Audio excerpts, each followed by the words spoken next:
Olá, galerinha, tudo bom? Espero que vocês estejam bem. Estamos aqui para continuar a nossa aulinha da aula passada. Para quem não lembra, a gente está estudando a Antiguidade Clássica. Eu comecei um pouquinho da Antiguidade Clássica na semana passada. Hoje a gente dá continuidade a essa nossa aula, tá bom? Então vamos lá para a luta.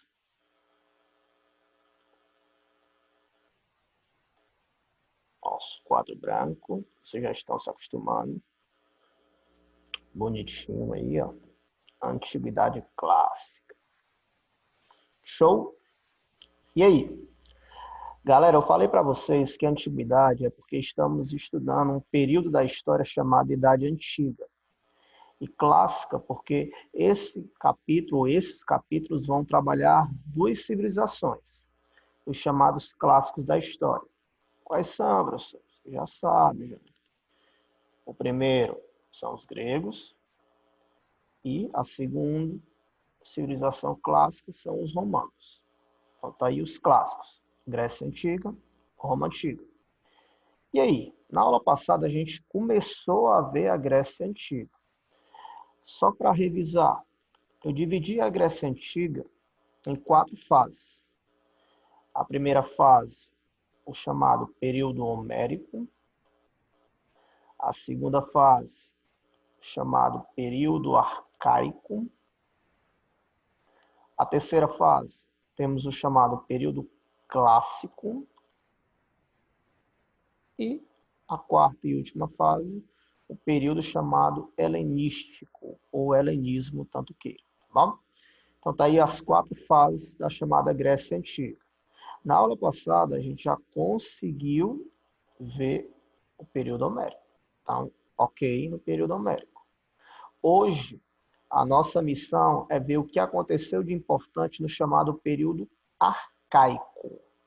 Então, hoje, a nossa missão é ver apenas uma única fase, a fase chamada período arcaico. E aí? No finalzinho da aula passada, eu mostrei para vocês os chamados gêneros. O professor não lembra. Gêneros é uma estrutura simples de sociedade. Uma estrutura simples de sociedade. Falei para vocês que lá no período homérico formou-se aí os chamados gêneros. Em cada gênero, eu mostrei para vocês que existia a figura de um pater. Em cada gênero, existe aí um pater. Lembrando que o pater é o líder, é quem manda, é quem vai mandar nos gêneros. E aí? Falei para vocês que os gêneros foram evoluindo, até chegar à formação das cidades-estados. Então, quando há a formação das cidades-estados, morre o período homérico e nasce o chamado período arcaico. Então, toda vida que falar em período arcaico, eu quero que vocês lembrem a palavra cidade-estado. Então, a formação das cidades-estados vai iniciar o período arcaico e matar o período homérico. E aí? Existem várias cidades-estados na Grécia Antiga. Você só precisa saber de 2. A primeira aí que eu destaquei foi Esparta. E a segunda cidade-estado, Atenas. Lembrando que Esparta e Atenas são cidades-estados da Grécia Antiga. Tranquilo? Dúvidas não, né? Então, vamos lá. Vamos começar a ver um pouquinho, vamos falar um pouco de Esparta. E aí, professor, Esparta? Deixa eu só apagar esse pontinho aqui. Tá. Esparta, sim, Esparta. A primeira informação é você saber a localização. Esparta está localizado na chamada Península do Peloponeso. Península do Peloponeso. Professor, isso é importante? É. Por quê? A Península do Peloponeso, ela é conhecida pela sua fertilidade. Então, esse local onde Esparta se desenvolveu é um local de muita fertilidade. Ou seja, lá você consegue desenvolver uma boa agricultura. Naquela época, isso significava riqueza. Meu irmão, você ter um terreno fértil, você era rico. Todo mundo olhava para você com aquele olhar. Eita, se garante. Então, Esparta era muito rica por causa do seu solo, que era fértil. Conseguia desenvolver bem a agricultura. Isso aí vai transformar Esparta em um alvo. Esparta começa a ser visado pelos outros povos. Ou seja, Esparta vai sofrer com invasores. Todo mundo quer tomar essa riqueza de Esparta. E aí, para isso não acontecer, Esparta precisa de defesa. Se a minha terra, se o meu povo, a qualquer momento pode sofrer invasões, é óbvio que eu preciso me preparar para que isso não aconteça. Então, eu tenho que ter a minha defesa. Para isso, Esparta desenvolveu o militarismo. Então, toda vida que falar em Esparta tem que vir logo na sua cabeça. Militar. Esparta se destaca muito na questão militar. Os espartanos eram excelentes guerreiros. Chamavam a atenção de todos os outros povos daquele momento pelo seu lado militar. Lembrando que esse militarismo ele vai surgir por necessidade. Eu preciso me defender de futuros invasores que querem tomar a minha riqueza. Qual é a minha riqueza? As terras, a fertilidade, a minha agricultura. Então isso não pode acontecer. Vou me defender. Militarismo. De boa? Moleza, pessoal. Moleza, moleza, moleza. Então, vamos continuar. Para copiar, viu, galera? Dê uma pausa aí. Copie, deixe tudo organizadinho no caderno. Quando a gente retornar às aulas presenciais, eu vou olhar nessas anotações. Continuar. Toda vida que fala em Esparta, eu preciso também compreender a chamada sociedade espartana. Sociedade espartana, professor? Sim. Peraí. Sim. Como assim, professor? Sociedade espartana. A sociedade espartana, ela é dividida em 3 categorias. A primeira são chamados espaciatas. Os espaciatas. Quem são os espaciatas? São os ricos. Os espaciatas são os ricos. São aqueles que têm a participação política. Então, Esparta, quando eu falo em espaciatas, eu estou me referindo aos ricos. Aqueles que têm a participação política, os guerreiros, aqueles que chamavam a atenção e tudo mais. Detalhe, eram a minoria.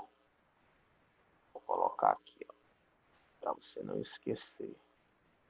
Minoria. Escreve, bebê. Não tá querendo escrever. Então vamos lá, vai dar certo. Minoria. Tranquilo? Moleza, né? Espaciatas são os ricos, são aqueles que têm a participação política, minoria. Embaixo dos espaciatas, nós temos os chamados periecos. Deixa eu colocar aqui. Embaixo dos espaciatas, temos os periecos. É comum os livros chamaram os periecos de estrangeiros. Quem são os periecos? São pessoas livres, são trabalhadores livres, não são escravos. No entanto, eles não têm a participação política. Não participação política.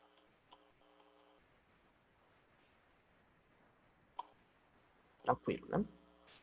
E, por último, nós temos os chamados ilhotas.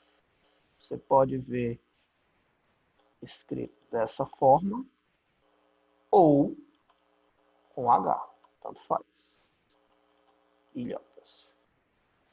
Os ilhotas são chamados escravos. Eram os escravos. E aí? A maior parte da sociedade espartana era de escravos. A maioria. Enquanto que os ricos eram a minoria, os ilhotas, que eram os escravos, eram a maioria.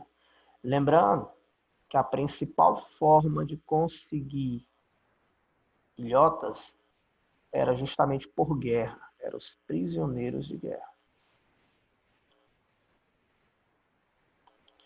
Então, os espartanos, como eles desenvolviam muito essa questão militar, quando eles invadiam um determinado povo e conseguia dominar aquele povo automaticamente viravam ilhotas, viravam prisioneiros de guerra, eram escravos.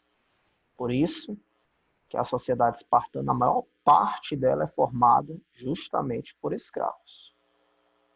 Tranquilo, né? De boa. E aí, o governo espartano, ele chama a atenção por ser um governo oligárquico. Professor, o que é isso? Oligárquico, se você olhar no dicionário, quer dizer governo de poucos. Governo de uma minoria. Ou seja, o poder fica na mão das elites, dos ricos, que é justamente, como eu já falei para vocês, a minoria.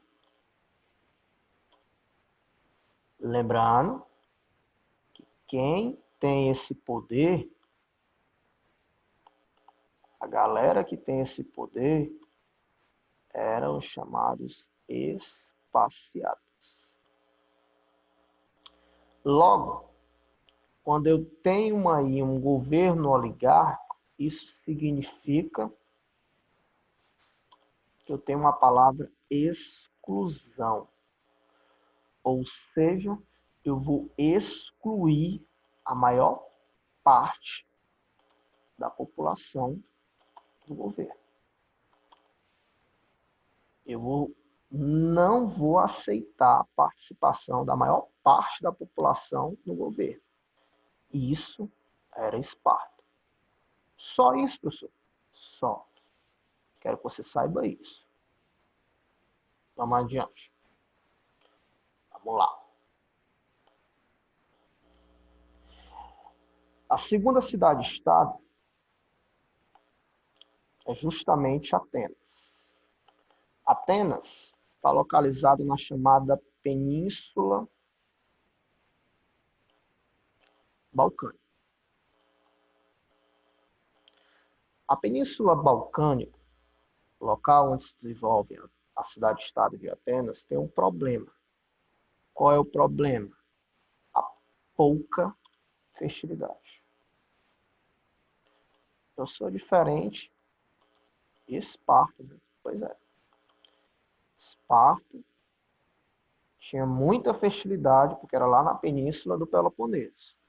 Já Atenas não tem essa sorte. Pouca fertilidade.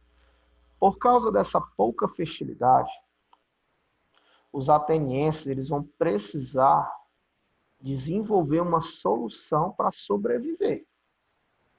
Se eu tenho pouca fertilidade, significa que eu tenho pouco alimento. Se eu tenho pouco alimento, eu não tenho como ter uma sociedade. Eu preciso achar uma solução. A solução que eles encontraram foi justamente o comércio. Então, os atenienses, eles vão se destacar muito com o comércio. Enquanto que os espartanos são conhecidos pelo seu lado militar, seu lado de guerra, os atenienses vão ser conhecidos naquele momento pelo seu comércio. Se destacavam em relação ao comércio. Viram? E aí? A sociedade ateniense é muito parecida com a sociedade espartana. Só vai mudar os nomes. E aí? Lá em cima estão os chamados eupátridas. Quem são os eupátridas? São os ricos. Olha aí, ó, como é parecido. A minoria. Parecido demais. Os eupátridas são os ricos, era a minoria. Era a classe privilegiada, quem está no topo. Era quem mandava. Embaixo dos eupátridas temos aí os chamados metecos. Lá. Os metecos.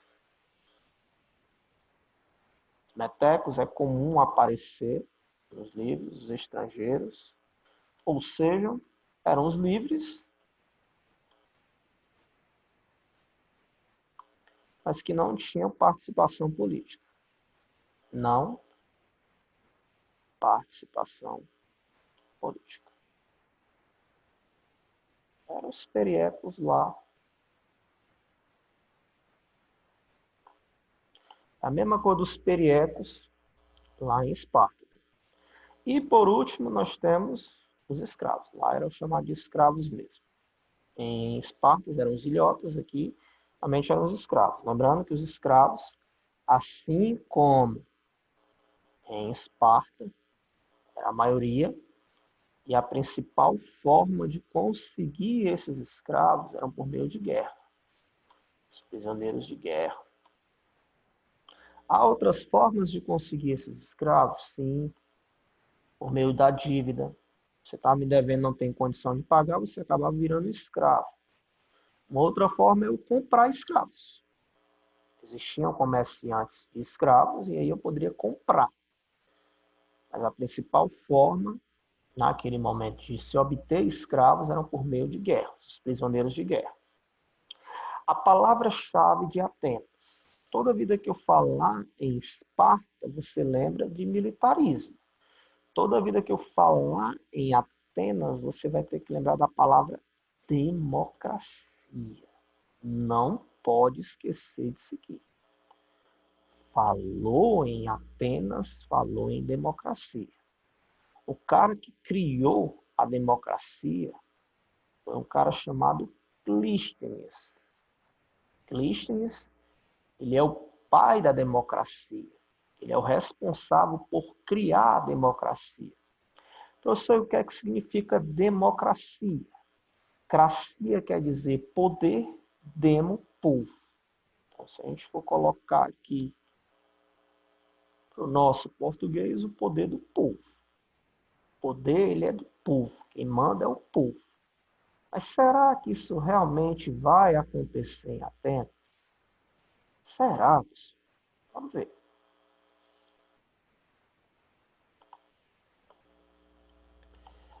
Com a democracia, surge aí um conceito de cidadão. O que é ser um cidadão? É você ter a PP, a participação política. Só que tem um problema. Para ser cidadão, tinha alguns critérios lá em Atenas. O primeiro critério, as meninas vão odiar, você tinha que ser homem. Professor, que coisa machista. Pois é. Somente os homens eram considerados cidadãos. Mulher não poderia ter a participação política. Ah, professor, mas está errado. Concordo com você. Mas eu tenho que falar o que aconteceu lá em Atenas. Homem. Segundo, para ser cidadão, você tem que ser maior de idade.